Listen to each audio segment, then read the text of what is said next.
and welcome back to the channel. I'm so excited to share our latest adventure with you. We just returned from our northbound Inside Passage Alaska cruise on the Caribbean Princess with Princess Cruise Line. This trip started in Vancouver. We explored iconic ports like Ketchikan, Juneau, Skagway, sailed through breathtaking Glacier Bay and College Fjord, and then we wrapped it up in Anchorage. If you've been dreaming about visiting Alaska or just curious about what an Alaska cruise is like, you're in the right place. I'll take you through every stop, share a personal experience, and then give you some tips along the way. So let's get started. So like I mentioned, our journey first started in Vancouver, British Columbia.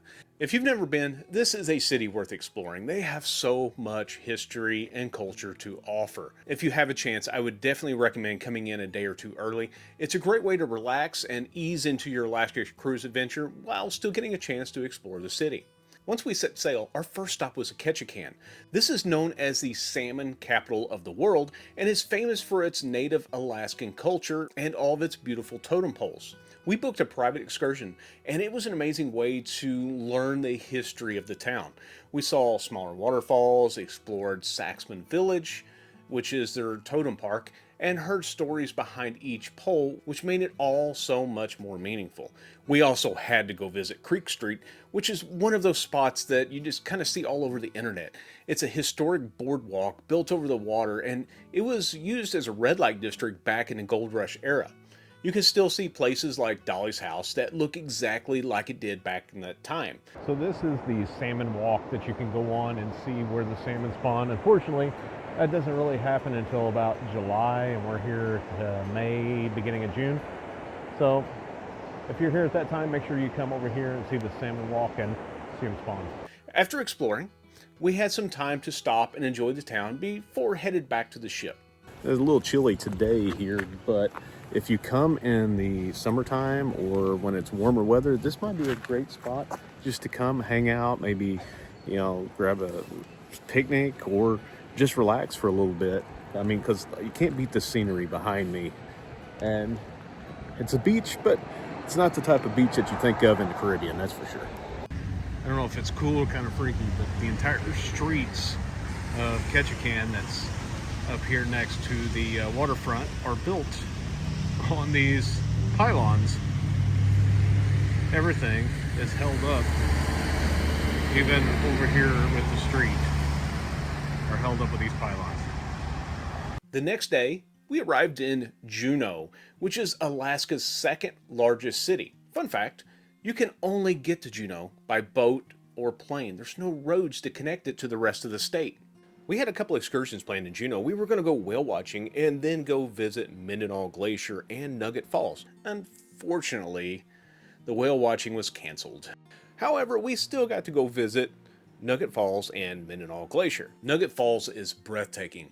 It drops 377 feet down the side of a mountain into Mendenhall Lake.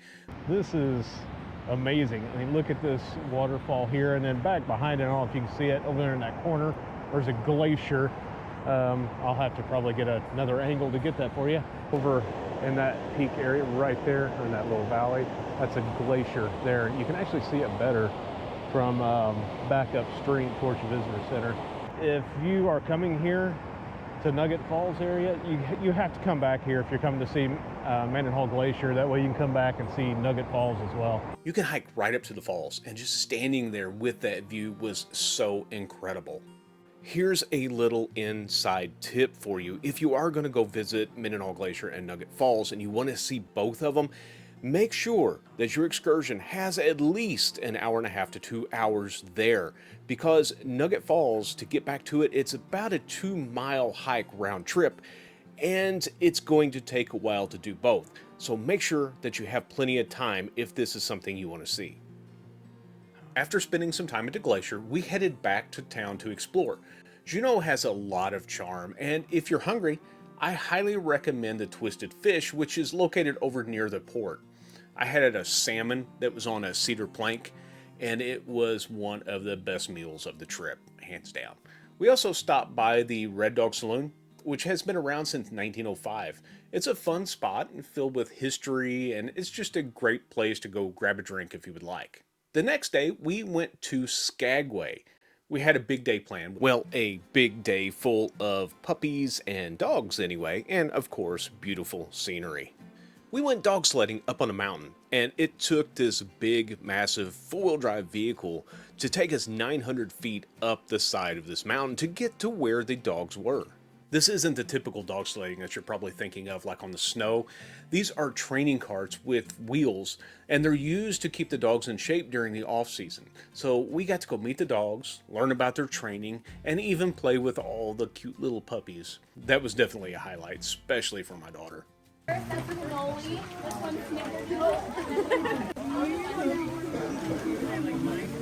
If you've heard about the White Pass Railroad and thinking about maybe doing an excursion on that, Skagway is also the place for that. We did this on a previous trip. It's a 2.5-hour scenic ride up to the summit and then back down. It has some stunning views.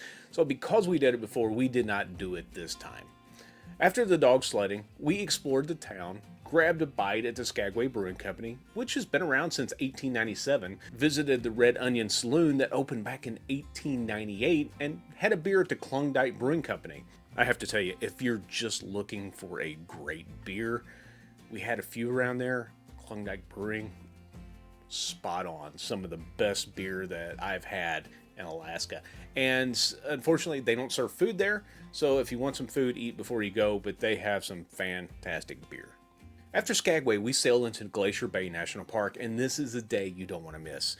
You don't get off the ship here, but it's an incredible day of scenic cruising.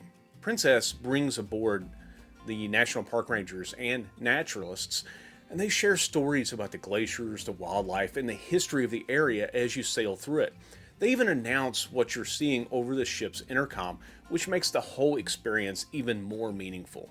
Princess has a great partnership with the National Park Service that allows them to bring these experts on board, and it really does make a difference. You don't just see the history, you learn about it. Watching the glaciers calve and hearing that ice crack, it's just something that you have to experience in person. The next day, just when I thought that the scenery couldn't get any better, we sailed through College Fjord. This area is stunning with glaciers and waterfalls just everywhere you look. We saw sea otters, seals, whales, mountain goats, and although we didn't spot any bear this time, the naturalist said that they would be coming down pretty soon. We did have a naturalist that was narrating as we sailed through, and it felt like we were getting a private tour of this incredible part of the world. Now trust me when I say no photo or video can do justice to just how beautiful this place is. If you've never been to Alaska, you definitely have to put this on your list. Our final stop was in Anchorage, but since the port there isn't deep enough for cruise ships, we disembarked in Whittier and took a bus to Anchorage. It's about an hour-and-a-half drive or so, and the scenery on the way is just absolutely stunning. One thing that I do really like about Princess is their hospitality center that's located in Anchorage. You can drop your luggage off there while you explore the city, and then when you're ready, they have a shuttle that will take you to the airport. It's such a convenient option, and I don't think that any other cruise line offers this type of service either. Anchorage has plenty of good food, shopping, and local attractions to enjoy, all within a walking distance from that hospitality center that's right in downtown Anchorage. It's a great way to spend your last day in Alaska before heading back home.